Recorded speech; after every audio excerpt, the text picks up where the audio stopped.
खुलुमबाय आं आरो बिस्वजित दैमारिया दिनै फिन बुंबावदों बयखौबो थांखिनानै दिनैनि बे खैफोदनि सम आरो जेराव मोनसे जोबस्रांनाय मोनसे बिजानु फैदों बा भाइरास फैदों कर'ना भाइरास होननानै जायखौ बयबो मोजाङै मोनथिगौ आरो कर'ना भाइरासनिफ्राय दिनै कभिड-19 बा कभिड-19 बा कभिड-19 होननाय जि मोनसे बेमार सोमजिदों आरो जेखौ फाहामनो थाखाय दिनैसिम खुनु मुलि ओंखाराखै आरो बेजों दिनै जिखिनिया जादों बे फ्रायानो दिनै जिउ खोमानो गोनां जादों जे बे समाव जोंनि गोबां रायजो राजाफोरखौनो माने बे बेलायाव बाराद्राय सिरियास जायैखौ नुदों आरो बेखौ नुनानै एसे साननो गोनां जानानै फैदों बेखौ आङो मोनदांदों जे दिनैहाय सारा भारत नाङैनो फैगौ 14 एप्रिलसिम लकडाउन खालामनाय जादों। लकडाउन माने टटेलि बन्द खालामनाय जादों। खारना जाहैबाय जिहेतु बे बेमारखौ सोखानो हाया आरो बे बेमारा सन्देरोब्ला जायनाव नांगोन बा जायखौ लोगो मोनगोन जायजों थागोन बेनावनो सन्देरफायो। बेखौ होबथानो थाखाय सासेया सासेजों लोगो मोनलायैनि मोनसे राहा जे बे लकडाउन होनाय लोगो जों गारि मटर गाखोनाय नङा, जों बाजाराव थांनाय नङा, जों आलासि जानाय नङा, जोंनि न'आव रावबो फैनाय नङा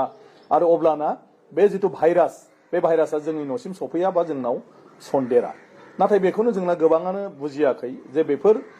बुस्थुखौ बारे बारे बुंसेयावबो दिनै बे बन्दबाबो लामा सामायाव ओंखाराखैब्लाबो पापा ज' जिरायदों, ज' जादों, ज' माने गेलेलायदों, बेफोरबायदि माखासे माने नुथायखौ नुनो मोनदों। बे जोंनि थाखाय डेन्जार। दा जोङो गोबाङानो थाल गैया जे दिनै जोंनि माने आसामाव बायह्रा रायजोआव खामानि मावहैनाय गोबां मानसियानो न' फारसे गिदिंनानै फैफिनबाय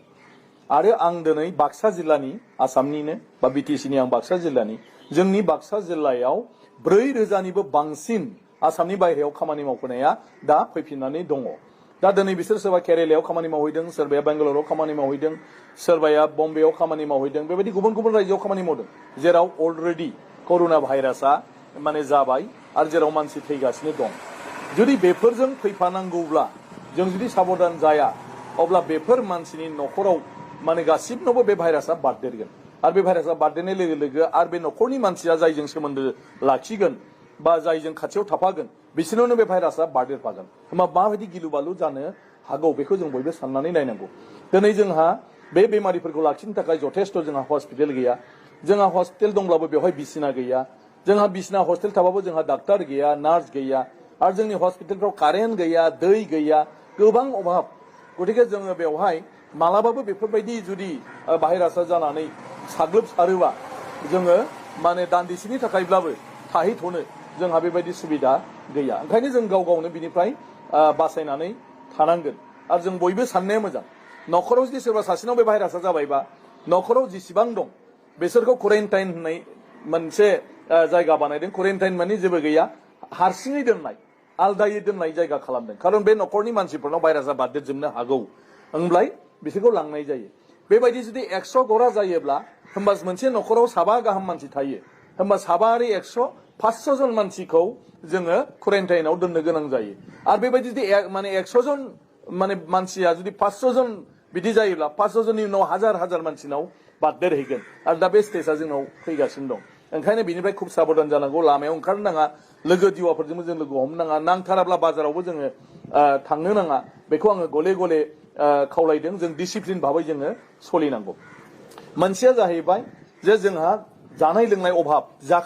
जाखाथारगोन। मानो जाखाथारगोन जे दिनैहाय सारा भारतआवनो लकडाउन जादों, बन्द जादों। सारा भारतआवनो बे बेमारखौ लानानै बयबो गिदों। होमब्ला बायह्रानिफ्राय जि माइरं, संख्रि, सिनि, दालि, आलु, पियाज जायफोर बुस्थुफ्रा फैबाय थायोमोन बेफोर बुस्थुआ दा फैनाय नंला, बन्द जाथ'सिगोन। होमब्ला कन्टिनिउ जुदि 1 मासनि उनाव 2 मास, 3 मास, 4 मास बिदिनो जुदि हालादा थांबाय थानांगौब्ला, अबस्थाया थांबाय थानांगौब्ला जोंनाव आंखाला फैगोन। बे आंखालखौ सुफुंनो थाखाय जों सोरनिबा सायाव सोनारबा जाया, सोरबा सरकारखौ रायबा जाया, सोरबा मन्थ्रिखौ रायबा जाया। जोंनाव जि दं बेखौनो जों बोरैहाय मेनटेन खालामनानै सोलिनो बेखौ जों साननो रोंनांगोन। ओमफ्राय बेराफारसेथिं जों जाहाथे फैगौ 5-6 बोसोर जायोब्लाबो जोंनाव जानाय आदारा जोबा बिनि थाखायबो जोङो राहा लानांगोन। ओंखायनो जों दिनै जुदि बोथिथाम जादोंब्ला जों बोथिनै जानानै सेभ खालामनांगोन आरो बोथिनैखौबो जुदि बोथिसे जानो हायोबा आरो बे मोजां। सानसेयावनो मोनदों होननानै ओंखामजों बेदर, ना आरो बेजों लोगोसे मैगं ओंख्रि संदेरनानै सानसेयावनो जों बुरजा जोंनि आदारखौ फोजोबनानै लायाजासे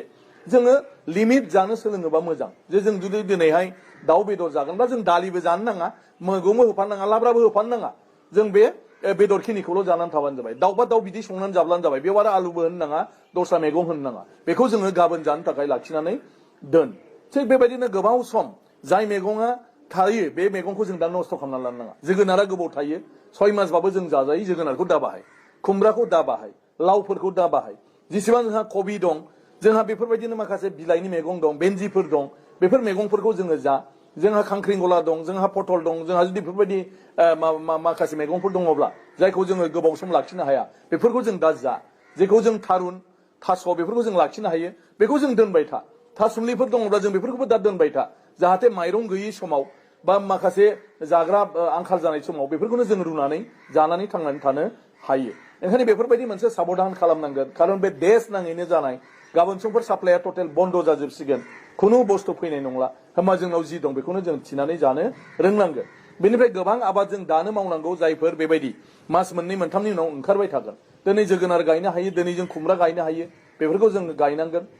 बेबायदिनो माखासे थास' थारुन जों गायनो हायो बेफोरखौबो जों गायनांगोन दिनै जुदि थालिर दंबा थालिरखौबो जों मोजाङै जोथोनाव लाखिनांगोन जाहाथे फैगौ 6-7 मासाव बेबायदि मोनसे आंखाल फैयोब्लाबो जों बिकल्प हिसाबै थांनानै थानो हायो गतिके गामिनि मानसिया बिसेस करि गिनांगौ जेबो गैसिना गामिनि मानसिया धैर्य थानांगोन गामिनि मानसिया बेफोर आबादखौ खालामनांगोन गामिनि मानसिफ्रा बेबायदिनो जिउ खांनांगोन गामिनि मानसियानो बयनिख्रुइ सुगाव थासिननो हागोन टाउन सहराव बायरानिफ्राय साप्लाइ फैयाबा रावबो जेबो मोनजाया ओंखायनो जों गामियाव थानाय मानसिफ्रा बेखौ बांसिन नोजोर लाखिनाया मोजां आरो बेफोर आबादफोरखौ जों मावनाया मोजां दा माइनि बोथोर जों हागौमानि माइ साइ जुदि फोनानै लायो गायनानै लायो निश्चय दानथामनि उनावनो जोङो माइखौ हानो मोनगोन आरो जोंनि जानाया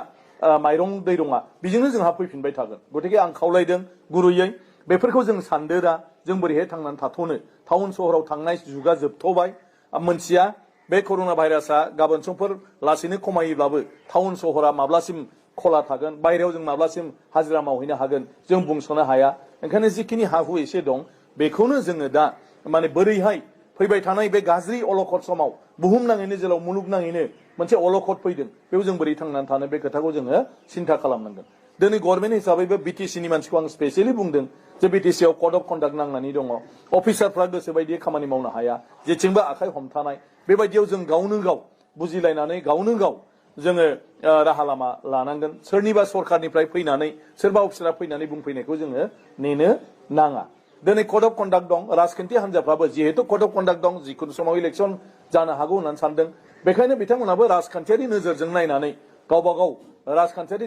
देरहानाय जेननायनि बाथ्राखौ थारैनो सानगोन जों बेफोरखौबो दाय हमनानै आरो लाब गैला दा जों जेरै हागौ गाव गावनो जों बोरैहाय थांनानै थानो हायो आरो फैबाय थानाय समाव बोरैहाय बे आंखालनिफ्राय बारग'नो हायो आरो बे गिलु बालु भाइरासनिफ्राय जों मालायजों लोगो लादेरा जासे खुनु भाइरास गोनां मानसिनिफ्राय जोंनाव हाबदेरा जासे जों बोरै थानो हायो हारसिङै बे मास मोनसेसोखौ बेखौ जों गाव गावनो मानसिक भाबै प्रस्तुत जानांगोन जों गावनि गोसोखौ थिग खालामना लानांगोन आरो बेफोरखौ जुदि जों खालामनो हायो जोङो हामगोन ओंखायनो आंनि खावलायनाया बेनो बे अलखद समाव जोङो मानिनानै सोलै बे लकडाउनखौ जों खुनु बायरायाव ओंखारनो नाङा नांथाराब्ला आरो जि दं बेखौनो जा आरो बे जानाय बेसादखौ सानसेयावनो जों फोजोबनानै लानो नाङा एसे एनै उननि समखौ जों नायहरनांगौ जाहाथे 5-6 बोसोर